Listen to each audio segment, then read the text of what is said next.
So this weekend, I'm headed to St. Augustine to investigate the old jail.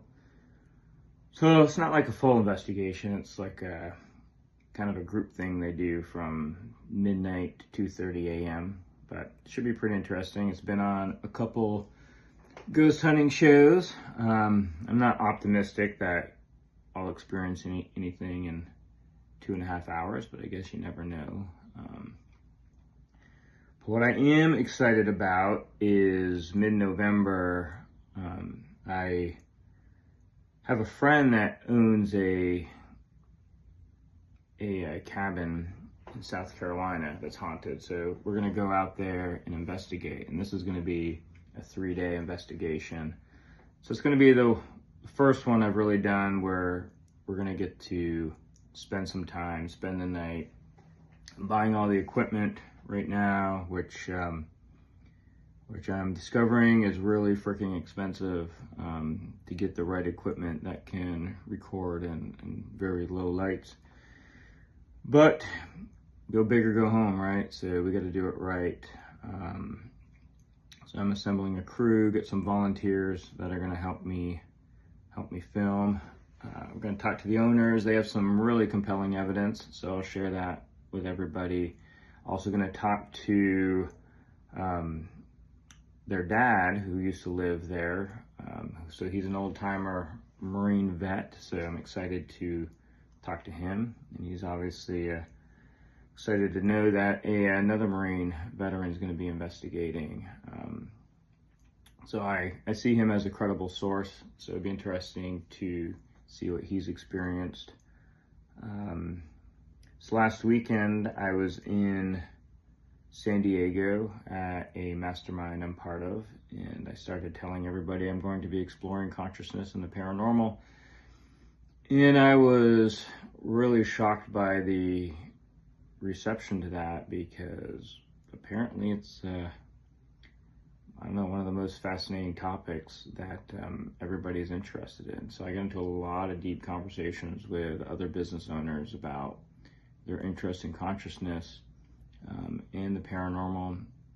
And you'd really be surprised at how many business owners that are very successful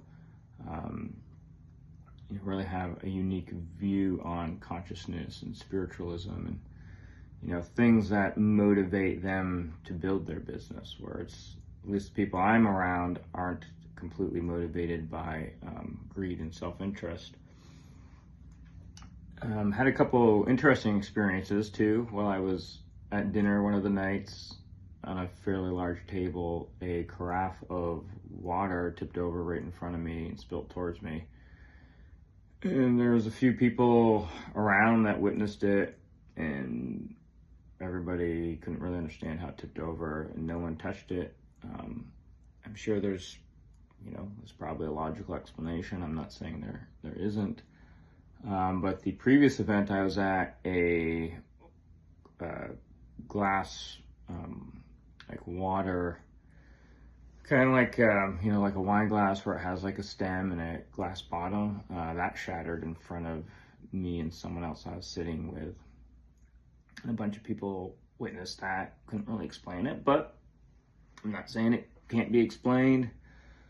And then when I got home Tuesday night, I parked the car 11 p.m. at night, got up in the morning to bring my son to school and opened the door, and my driver's side seat was reclined all the way, which was kind of interesting because clearly wasn't reclined when I left the car the night before. And everything's mechanical and electrical now, so when I reenacted it, you have to push a button, so you have to apply force to a button. It takes about 3 seconds for the seat to recline. So that was odd. So, I don't know, odd things happening. Can't say that there isn't a completely logical explanation. One of them being that maybe I'm going crazy. I don't know, but but that's why I'm getting equipment and trying to approach this scientifically, so we can rule out one of those possibilities is me going insane. So yeah, that's what's to come. Exciting stuff. I'm excited to do the first full investigation. Going to create a show from it.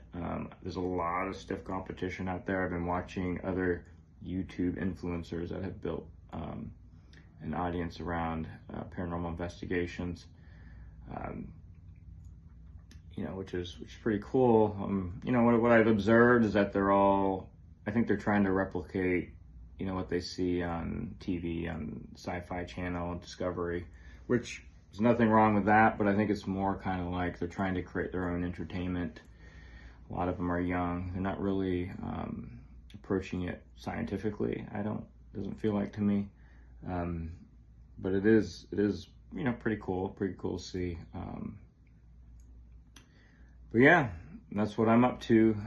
More to come. I'll let everybody know if I do experience anything in St. Augustine this weekend. Hopefully I do. But I'm not gonna let that hope influence the outcome. So everything I approach is going to be skeptical. It's going to be trying to disprove the paranormal first. If I can't disprove it, then maybe that's credible evidence. But I'll always try to disprove it. Approach things as a skeptic. All right. Talk to y'all later.